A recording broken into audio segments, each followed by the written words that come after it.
Hey, what's up, cats and kittens? And shout out to all my Cerebralites. It's me, the Cerebral Diva, back with another episode of Reality. And that's TEA because I give it to you piping hot. So grab your cup, grab your sauce, or have a seat, and let's talk.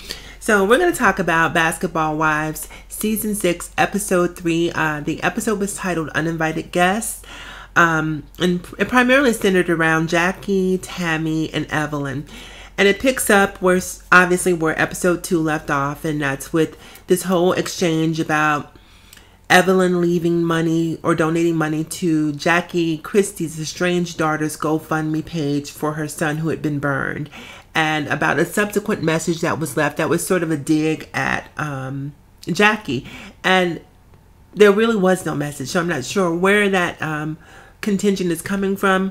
It's obviously being fabricated by Tami. Now, let me say this too. I'm a huge Tami Roman fan. I've been a fan ever since I was knee-high to a bullfrog when she was on The Real World. I believe it was San Francisco or LA when she got pulled by the comedian, and that turned into a whole other situation and she had the abortion on The Real World.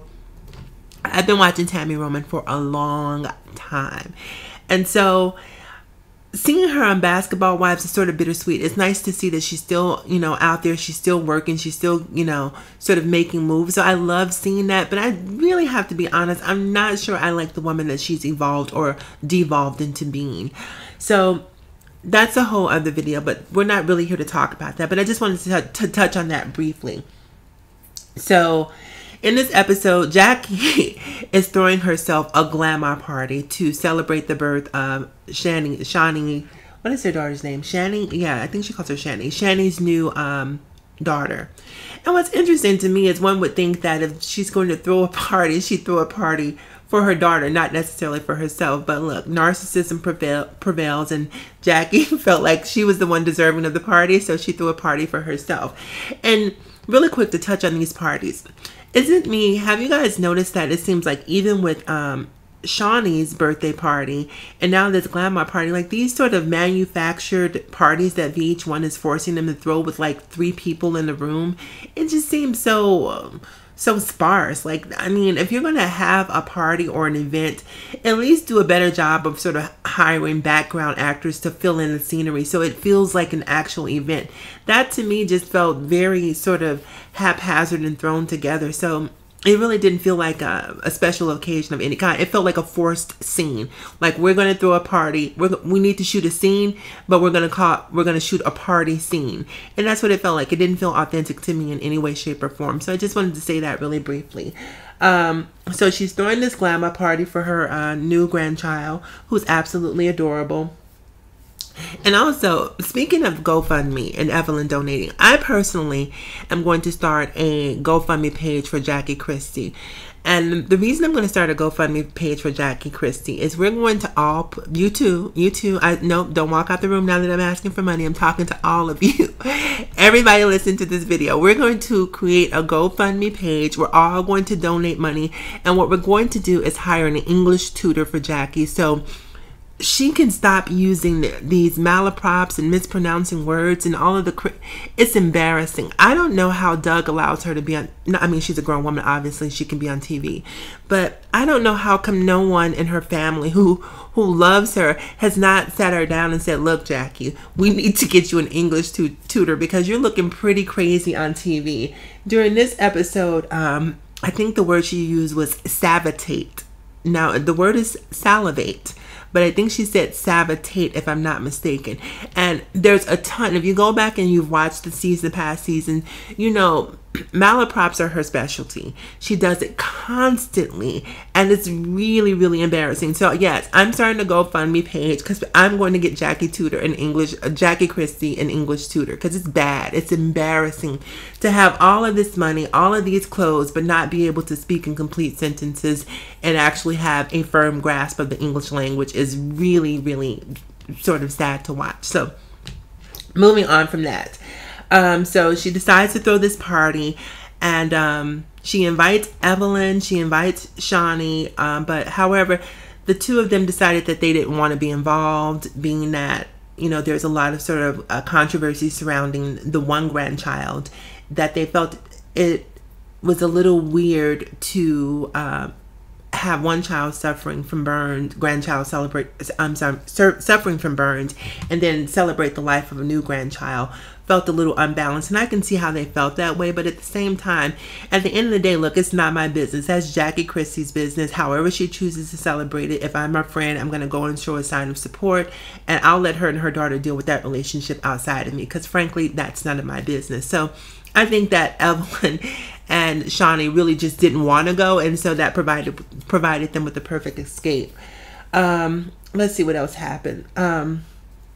So they have the party, and Tami shows up, and you know, she shows up making that Tami Roman face, you know, that resting bitch face that she makes when she sort of purses her lips and drops her jawline, and you can tell when she walks in that she's ready to turn all the way up, and that's precisely what she did.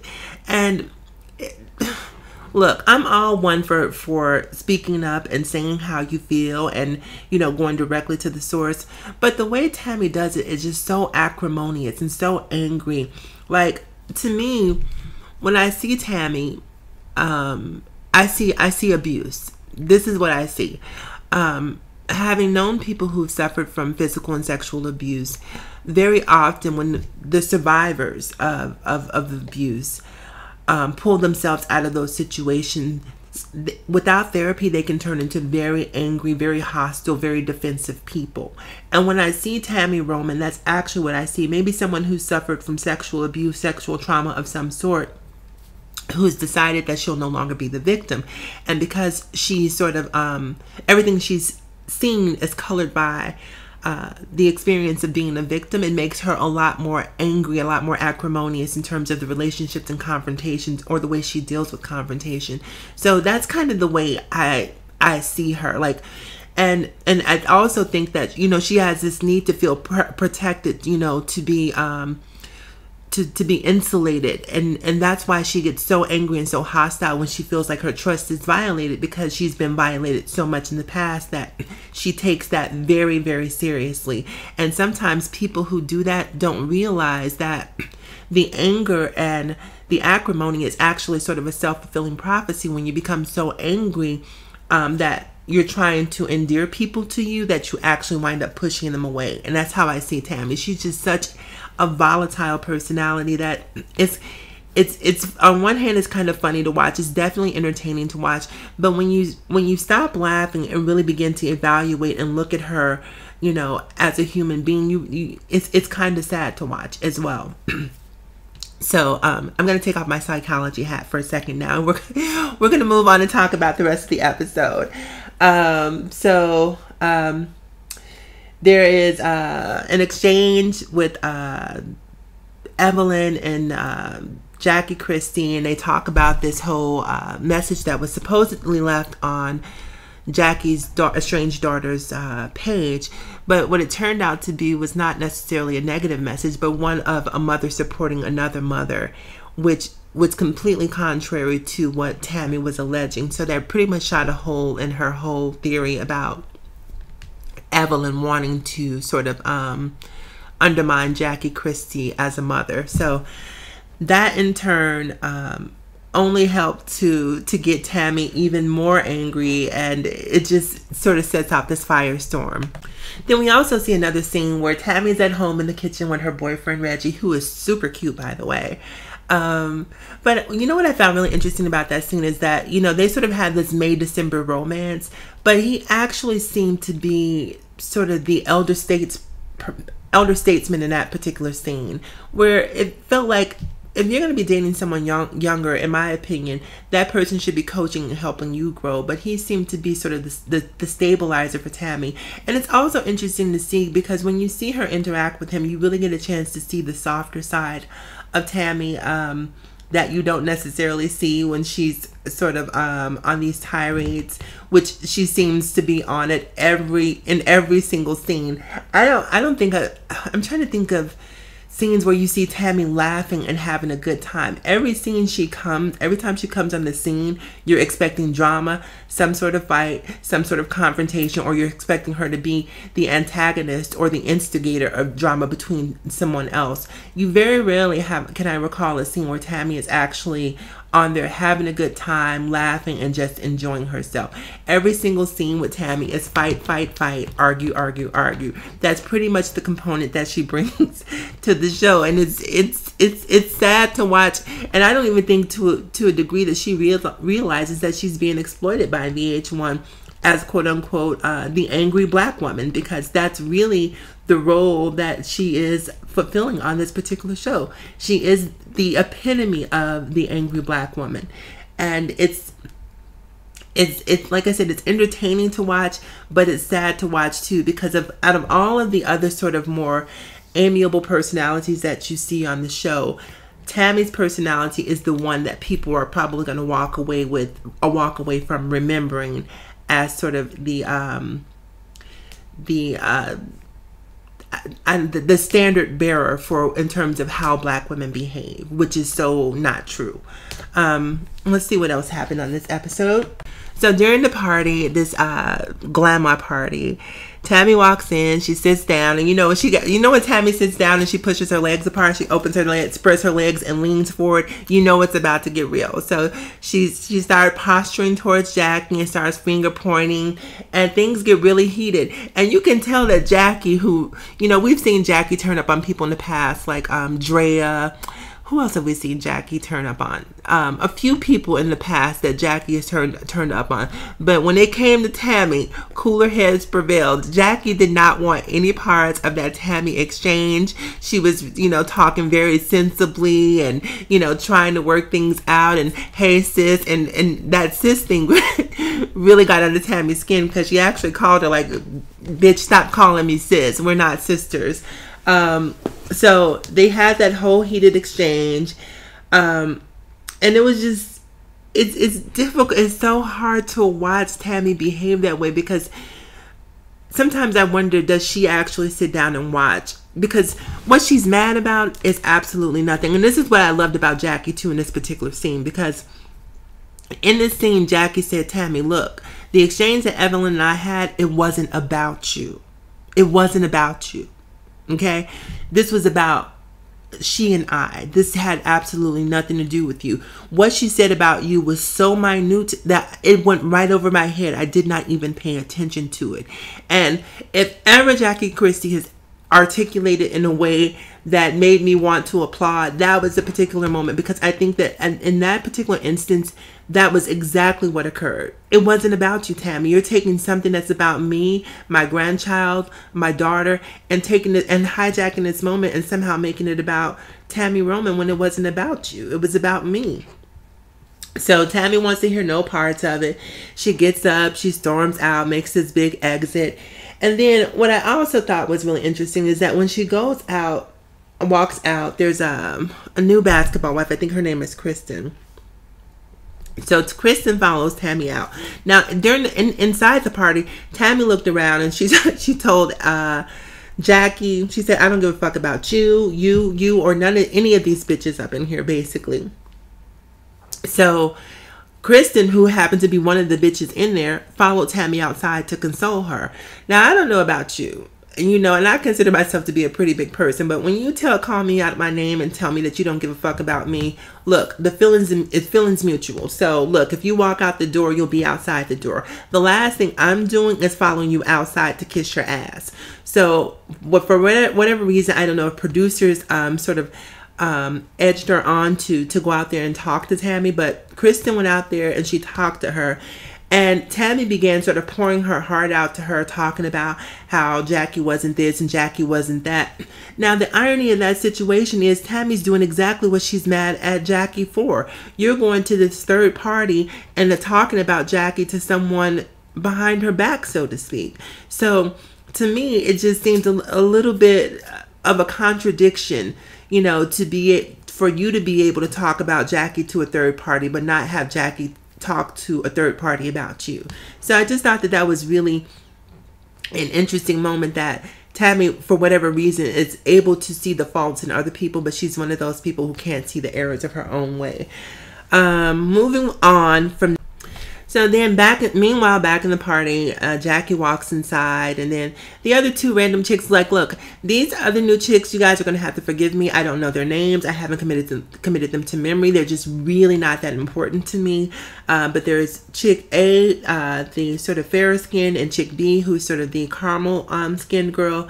They're having an exchange about some past text messages. And it's really interesting too, because I feel like that was a transference of energy. When Tami walked into the party, she sort of came in and cloaked the entire room in darkness, and so it was contagious, and the other girls began picking up on that. So anyhow, there was this little exchange between them about a man that no one even knows or no one cares about, so we're not going to spend too much time talking about that. And then after the two girls fight, the next scene is Jackie walking out and she walks out and sort of tosses her hair in Tami's direction, like, okay, so if we're throwing shade, bitch, let me throw shade. So she throws a little shade at Tami, and she's walking out of her own party. And of course, that sent Tami on 10. And then they have another heated exchange outside on the sidewalk. Like, do these women have absolutely no sense of awareness or environment? Like, look, there are places to argue and there are places to not argue. You know, I mean, for me to argue on the street, it'd have to be a life or death situation. You know, unless someone puts their hands on me, chances are I'm just going to walk away. You know, now, I mean, there have been situations where, you know, I have not been the bigger person. I'm not always the bigger person. I will admit to that. But for the most part, if someone says something to me, I'm just going to walk away, because in the end, you wind up looking crazy. You know, especially in the day and age of cell phones, you know, people pull out their phones. People don't even try to intervene anymore. People pull out their cell phones and they're trying to put you on World Star Hip Hop, or, you know, who knows where you're going to wind up. So just being conscious of that makes it sort of definitely colors how I deal with public confrontation, because I'm not trying to wind up on anyone's blog or CNN or World Star Hip Hop or who knows where you could wind up. So I just think that people have to be a little bit more conscientious in terms of how you handle public confrontation.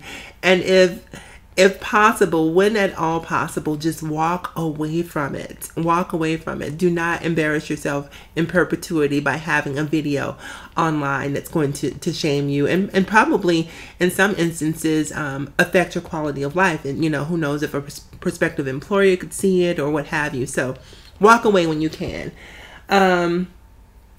So they're having this sort of showdown on the streets, and, you know, Tami, they show an interview with Tami, and Tami's like, well, I feel like Evelyn's, you know, she's been sitting in Phoenix not doing anything with her life, and, you know, now she's back in LA and she's basically trying to steal my shine because I'm glowing up and she's not.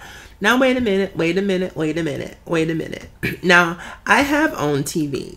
Evelyn has not been sitting idly in Phoenix. Evelyn's had a show. Now, granted, the show was canceled by OWN, but it's not like she wasn't still on TV. It's not like she wasn't on Iyanla, Fix My Life. It's not like she hasn't had a steady job. She wasn't part of an ensemble cast. She had her own show. So I think that saying that she's trying to steal her shine is a little bit of a misnomer, because she actually had her own thing going. Now, granted, like I said before, that thing is over, so she's jumped back onto Basketball Wives LA, but you can't just completely discount what she's been doing over the last couple of years, because she has had some other business opportunities that have been happening for her. So I think that that was not completely true, in my opinion. So they're back on the street. Jackie and, you know, Tami are still having this heated exchange. I don't know why these people continue to pacify Tami at some point. You know, at some point you just have to just be like, look, okay, the girl is crazy. She's above logic. She's above reasoning. She's above reproach. Like, you just walk away from her and you just go. You know, but Jackie felt compelled to talk to her on the streets, and then Jackie gets emotional and starts, you know, she lets out a tear or two, and you can see that that actually softened Tami just an iota, just enough for Jackie to sort of appease her, because, you know, Tami is like a baby. Like, she has to be coddled. She has to be stroked. That makes it, you know, her ego is like this insatiable monster that has to constantly be fed. You know, Tami, you're great. Tami, you're the best. Tami, you know, we look up to you. Tami, we adore you. That's what she needs constantly. Now, I can't be friends with someone like that. You know, it's too much work for me. It's just too much work for me. I just cannot babysit you.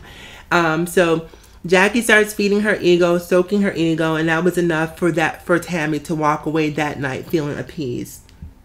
Now, the final scene ends with Jackie walking into Tami's book party. Tami wrote a book called, I believe it's How to Be a Mistress 101 or something like that. I can't remember the exact title. Mistress 101.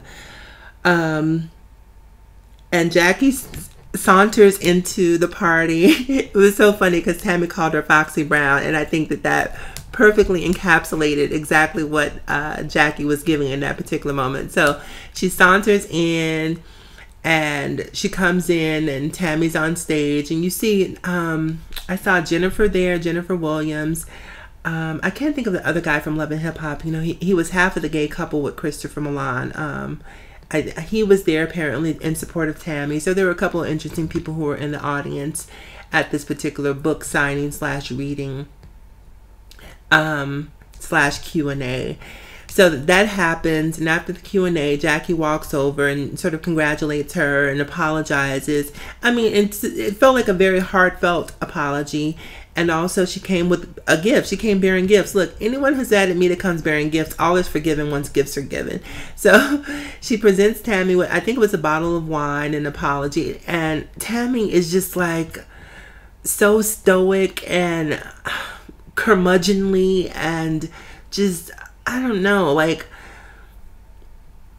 and at one point she says to Jackie, look, the relationship is not even with you. My relationship is with Doug. That relationship existed prior to you.